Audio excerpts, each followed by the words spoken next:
Bom, pessoal, agora nós vamos aqui chegar na parte da análise crítica, quando Jesus chega em Jerusalém, tá? Que até então ele estava pregando na Galileia, outras cidades, Tiro, Sidom, etc. E finalmente ele chega em Jerusalém, tá?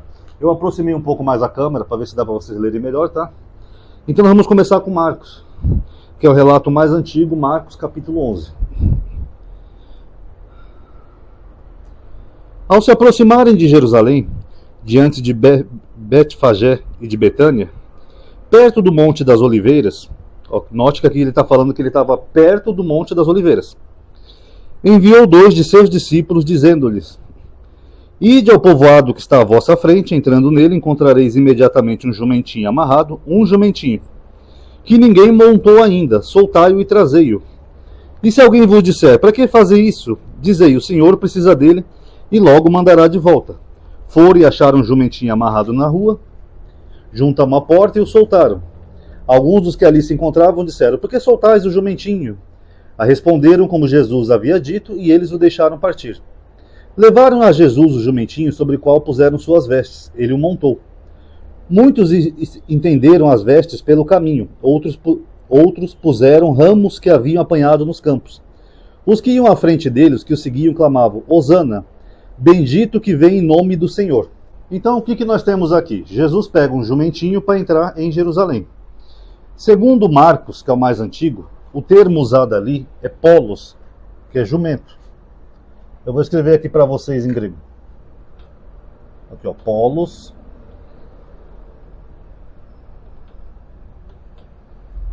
Que em grego é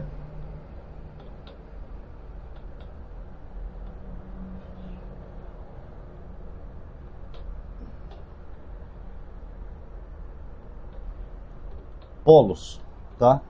Então Jesus entrou montado num jumento em Jerusalém. Aí o que acontece, pessoal? Tem mais um detalhezinho aqui no texto. As pessoas gritavam: Hosana, Hosana, o filho de Davi, né? Aqui tem até um absurdo em Marcos, né, que fala assim: bendito o reino que vem do nosso pai Davi. Davi não é patriarca. Só quem poderia chamar de Davi de pai era quem fosse descendente dele. Agora, no caso aqui, Marcos coloca o povo falando nosso pai Davi. Na verdade, um judeu pode falar nosso pai Abraão, nosso pai Isaac, nosso pai Jacó, porque eles descendem comum desses patriarcas. Agora, de Davi, não. Davi era só um rei, que já tinha uma descendência, né? Era descendente de Judá. Então ele coloca como se todo o povo fosse filho de Davi. Já é um absurdo. E aí ele fala assim: entrou no templo em Jerusalém, e tendo observado tudo, como fosse já tarde, saiu para Betânia com os 12. Então o que Marcos coloca aqui? Que Jesus entrou no templo. Tá, ele entrou no templo. E ele observou tudo. Não viu nada de errado.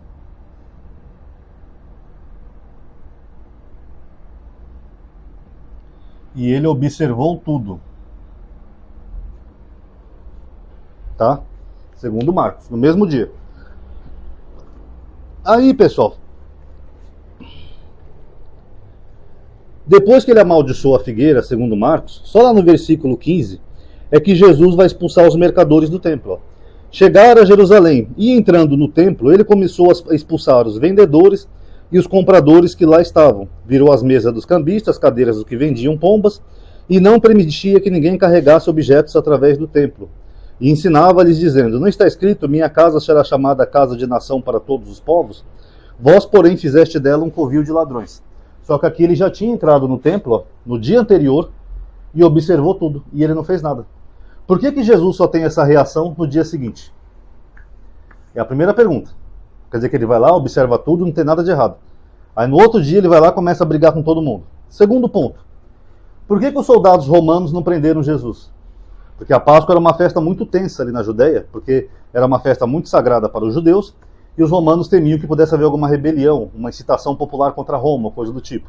Então era comum nessa época de Jesus que tivesse bastantes guardas romanos ali cuidando para manter a paz, para manter a ordem social.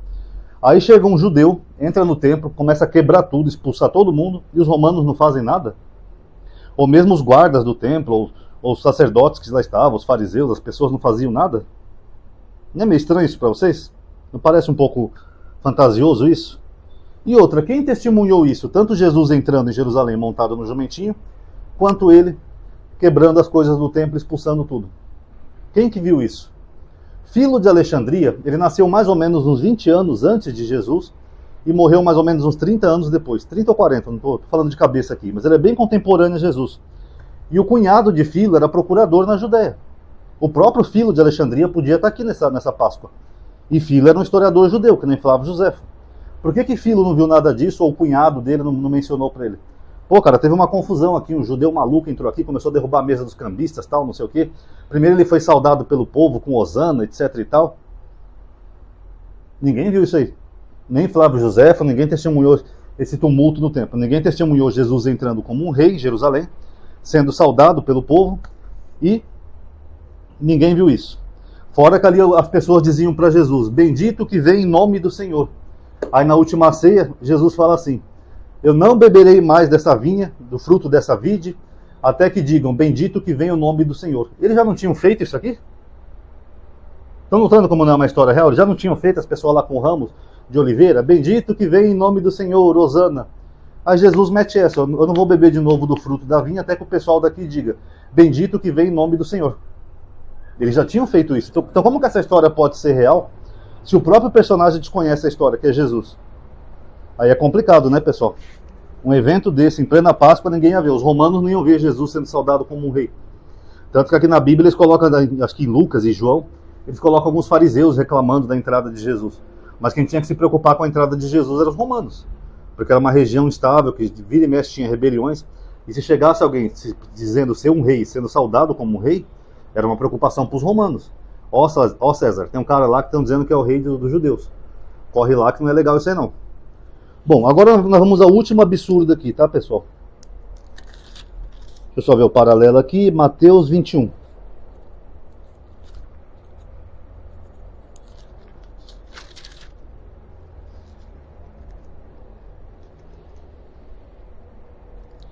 Eu vou ler a partir do versículo 1. Quando se aproximaram de Jerusalém e chegaram a Betfagé, no Monte das Oliveiras, Jesus enviou 2 discípulos, dizendo-lhes, ide ao povoado em frente, e logo encontrareis uma jumenta amarrada e com ela um jumentinho. Uma jumenta e um jumentinho. Soltai-a e trazei-mos. E se alguém vos disser alguma coisa, respondereis que o Senhor precisa deles, mas logo devolverá. Isso aconteceu para que se cumprisse o que foi dito pelo profeta. Dizei à filha de Sião, eis que o teu rei vem a ti, modesto e montado em uma jumenta, e um jumentinho filho de um animal de carga. Essa profecia aqui está em Zacarias, tá? E ela não é uma profecia messiânica, tá? Aqui Zacarias está se referindo às conquistas de Alexandre o Grande. Porque Alexandre o Grande conquistou Jerusalém e ele seria humilde, não atacando Jerusalém. E aqui montado num jumentinho tem duas interpretações para isso. Uns falam que o rei iria vir devagar, sem pressa, e outros falam que o rei realmente, Alexandre o Grande, ele entrou em Jerusalém num jumentinho. Porque na época dele a entrada de Jerusalém era difícil, que tinha montanhas, pedras, essas coisas. Então ofereceram um jumentinho para facilitar a entrada dele em Jerusalém. Então não tem nada a ver com Jesus, tá? Os discípulos foram e fizeram como Jesus ordenara. Trouxeram a jumenta, preste atenção, trouxeram a jumenta e o jumentinho, e puseram sobre eles, no plural, suas vestes. E ele sentou-se em cima. Então o que Marcos colocou como apenas um animal, um jumentinho, que é polos? Mateus fala que não. Mateus fala que é a jumenta, que é onos em grego.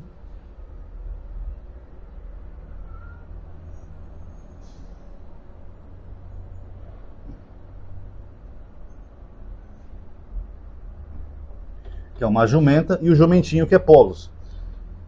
Em Marcos, ele usa o pronome auto, que é sobre eles, que é esse daqui. Eu vou colocar em azul para vocês vão ver o destaque. Vocês vão ver a diferença. Ó, sobre ele, em Marcos, no singular.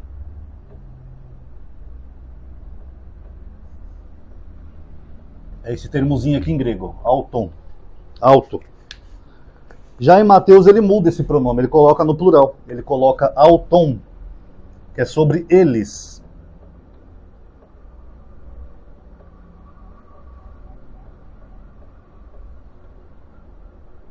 Vocês estão notando aqui as mesmas letrinhas, só que aqui você colocou uma letrinha a mais, fica no plural, e Mateus colocou um animal a mais, uma jumenta e um jumentinho. Aí eu pergunto para vocês, como que é possível Jesus, mesmo sendo divino, o Filho de Deus, etc., como que é possível alguém montar sobre dois animais diferentes, uma jumenta e um jumento?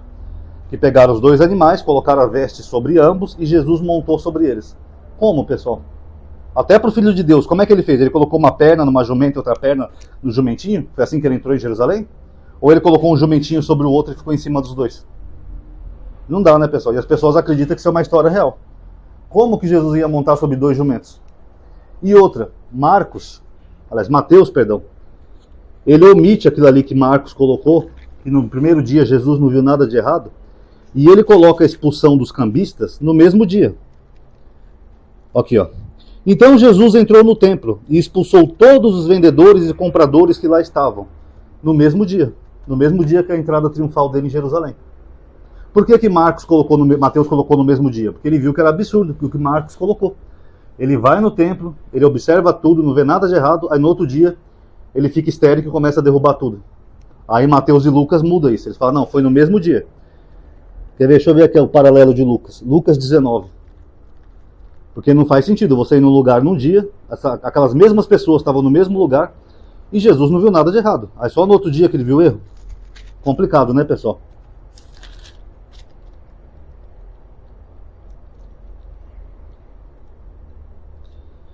Aqui, ó, Lucas. Ele ainda fala que alguns fariseus disseram, Mestre, repreende os teus discípulos. Ele, porém, respondeu, eu vos digo que se calarem as pedras gritarão. E quando estivesse perto, viu a cidade e chorou sobre ela, que Lucas coloca um lamento sobre Jerusalém. E entrando no templo, começou a expulsar os vendedores, dizendo-lhes, está escrito, minha casa será casa de oração. Vós, porém, fizeste dela um covil de ladrões. Ou poderíamos chamar uma igreja pentecostal, que não tem muita diferença, né? É uma igreja onde mais se compra e venda do que se prega o evangelho, né, hoje em dia. Então, Mateus e Lucas, eles omitem isso daqui, ó. Que Jesus entrou em Jerusalém num dia, e só no dia seguinte é que ele começa a quebrar tudo dos cambistas lá, dos vendedores. Eles omitem isso, porque eles viram que não faz sentido. Se num dia estava tudo bem, por que no outro dia estava tudo errado? E Mateus faz esse absurdo aqui, ó. Ele transforma um singular no plural, dando a entender que Jesus montou sobre dois jumentinhos. E por fim, fica duas questões aqui interessantes. Se os moradores de Jerusalém estavam todos louvando Jesus como Messias, saudando, né, como Rei, Hosana que vem em nome do Senhor, etc. e tal, que rejeição dos judeus é essa que as pessoas falam? Porque os judeus saberiam que teve alguém que entrou em Jerusalém e que foi saudado como um rei. Na verdade, tem até uma história judaica, que é de Yeshua ben Pandira, que ele também entra em Jerusalém, exatamente que nem Jesus, e é saudado como um rei. Agora, segundo a Bíblia, as pessoas saudaram Jesus como um rei. Por que então que ele não se tornou o rei de Israel, então? Não era essa a função do Messias? Mas aí ele fala na última ceia, não me vereis de novo, até que digam, bendito que vem em nome do Senhor. Foi o que eles disseram aqui, pessoal. Aí eu pergunto para vocês, isso tem como ser uma história real? Tem como alguém entrar sendo saudado como um rei na cidade, num polos, né? Ou num polos e no ônus, né? No jumento, numa jumentinha, e esse alguém vai causar todo esse auê no templo e ninguém notar? Isso parece uma história real para vocês? Vamos trazer para a nossa realidade aqui. Imagina que de repente, sei lá, o Lula, ele vai lá na feira do Acari, no Rio de Janeiro, e causa maior alvoroço lá. O Lula vai lá, começa a brigar com um, começa a brigar com o outro, a multidão se alvoroça, fica aquela gritaria, a polícia tem que ir lá jogar bomba de gás lacrimogêneo para salvar o presidente. Vocês acham que ninguém ia notar isso, pessoal? Nenhum jornal, nenhum noticiário, nenhum blogueiro? Lembrando que Jesus tem historiadores contemporâneos dele, e ninguém viu nada disso. Aí eu termino o vídeo perguntando e vocês tirem suas conclusões. Isso parece uma história real? Tirem suas conclusões. Quem gostou, pessoal, por favor, dá like aí no vídeo, tá? Atualiza a página, que o YouTube tá meio bugado ultimamente. Comente o que vocês acharam, ativa o bendito sininho, tá? Que o YouTube tá com esse probleminha agora. Obrigado aí por ter assistido. Paz a todos.